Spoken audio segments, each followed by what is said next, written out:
bulan yang dihormati oleh Allah sendiri.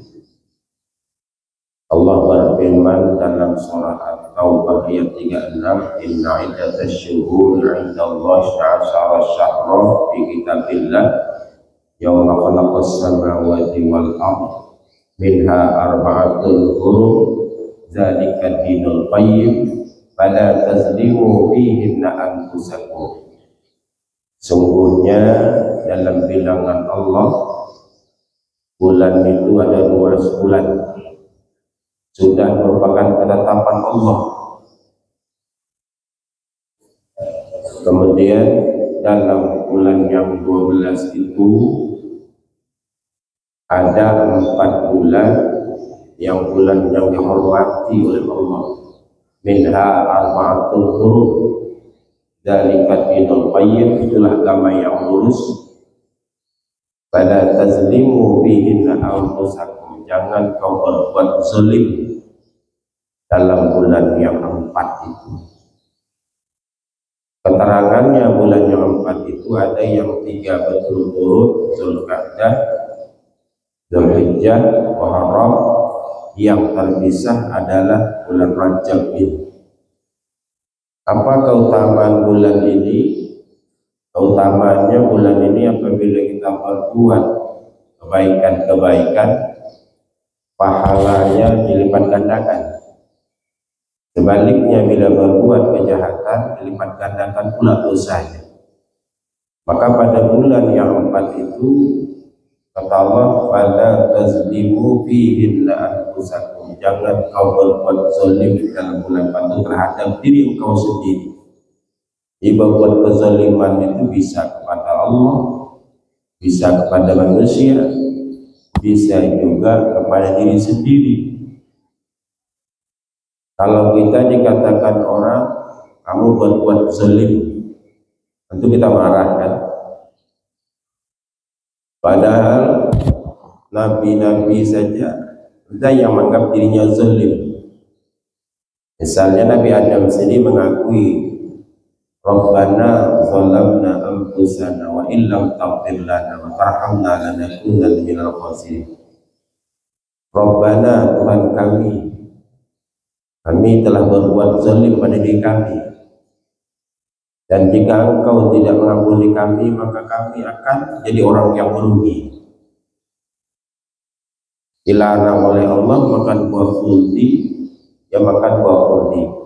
Akan Nabi Adam sendiri mengaku dirinya zalim. Begitu juga dengan Nabi Yunus, mengaku dirinya zalim. La ilaha illa anta subhanaka inni kuntu minadh dhalimin. Ya Tuhan, kata Allah, sungguhnya aku ini termasuk orang yang berbuat zalim. Kenapa Nabi Yunus berbuat zalim? Karena dia belum diperintah oleh Allah untuk meninggalkan negeri, maka dia meninggalkan negeri. Maka akibat meninggalkan negeri itu sampai dia ditelan oleh ikan. Jadi Bapak saya hormati, jangan sampai kita berbuat kezaliman, terutama di bulan-bulan yang dihormati oleh Allah itu. Waz-zalimina 'adda lahum 'azaban adim. Kezaliman itu ditempatkan Allah, disediakan azaban alimah, azab yang sangat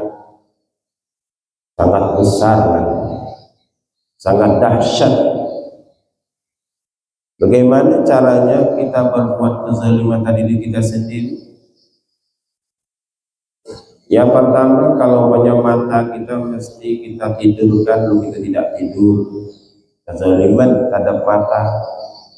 Perut yang harus diisi dengan yang halal, lalu makan yang tak yang halal, kezaliman terhadap perut. Mata yang harusnya memandang yang halal, tapi memandang yang tidak halal, zalim pada diri sendiri. Belum lagi menzalimi orang, belum lagi menzalimi rakyat, belum lagi menzalimi masyarakat kalau dia sebagai pemimpin. Ini banyak kezaliman. Mudah-mudahan kita berhati-hati dalam hidup ini, jangan berbuat kezaliman, terlebih-lebih pada bulan Rajab, dan bulan lain pun tak boleh juga. Dengan pula nanti bulan yang 4 ini ya tak boleh, bulan yang lain boleh tidak. Pada ibu yang saya hormati, kemudian insya Allah kita kalau hidup di muka bumi ini tidak banyak berbuat kezaliman, ya akhirat nanti kita tidak diazab oleh Allah sehingga kita bisa masuk ke dalam surganya Allah. Kemudian tentang surga, gambaran tentang surga tidak tahu pula saya secara mendetil, tapi sebagai gambaran di surga itu, Nabi sendiri pun ditanya oleh sahabat, Nabi menjawab, ma la ainun ra'at wa la uzunun sami'at wa la khatara qalbil bashar. Sesuatunya dalam surga itu tidak pernah terlihat oleh mata, sesuatu suara yang didengar surga itu tidak pernah terdengar oleh telinga, sesuatunya yang bagus-bagus di akhirat itu tidak pernah terlintas dalam hati. Jadi tidak bisa kita menjelaskan bagaimana keindahan surga itu. Cuma sebahagian kecil saja Allah jelaskan secara umum.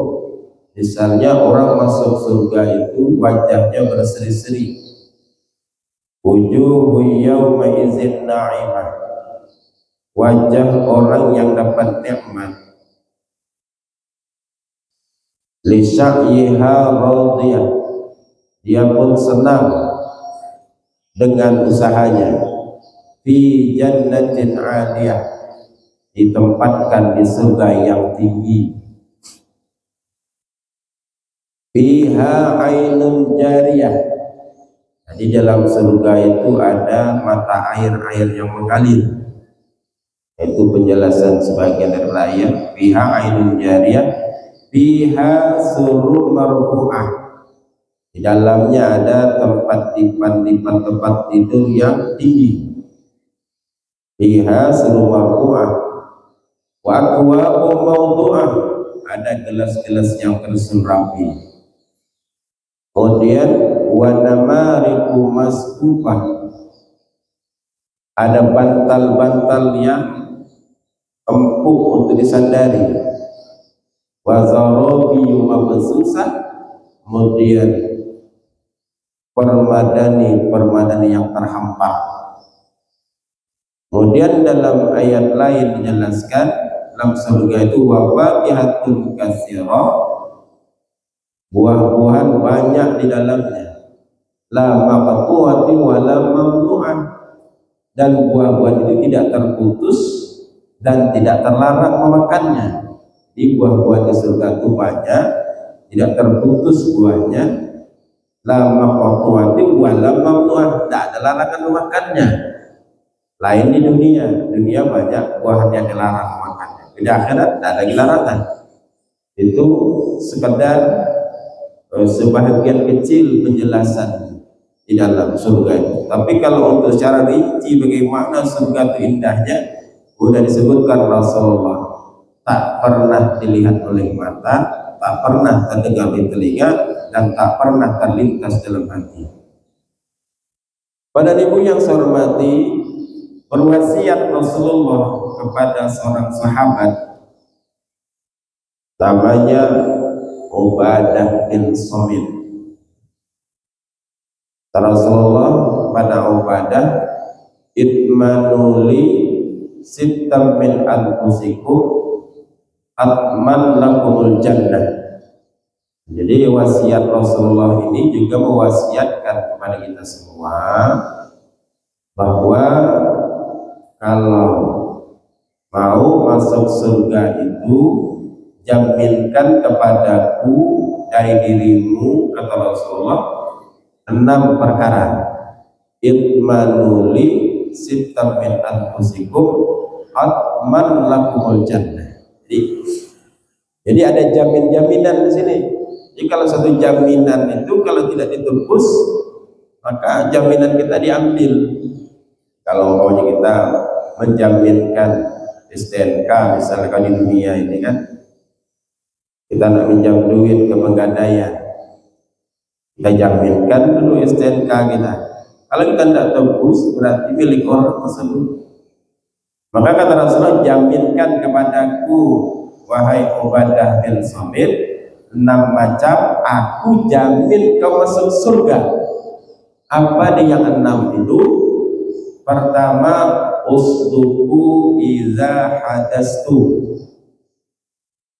benarkan oleh kamu apabila engkau berbicara. Bahasa kitanya jujur dalam bercakap, jangan banyak membual selagi itu tidak terpaksa.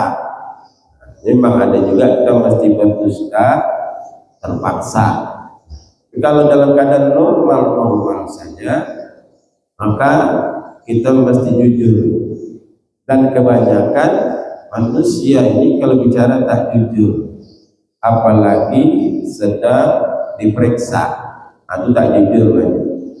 Setelah OTT baru dia kapok, ya kan?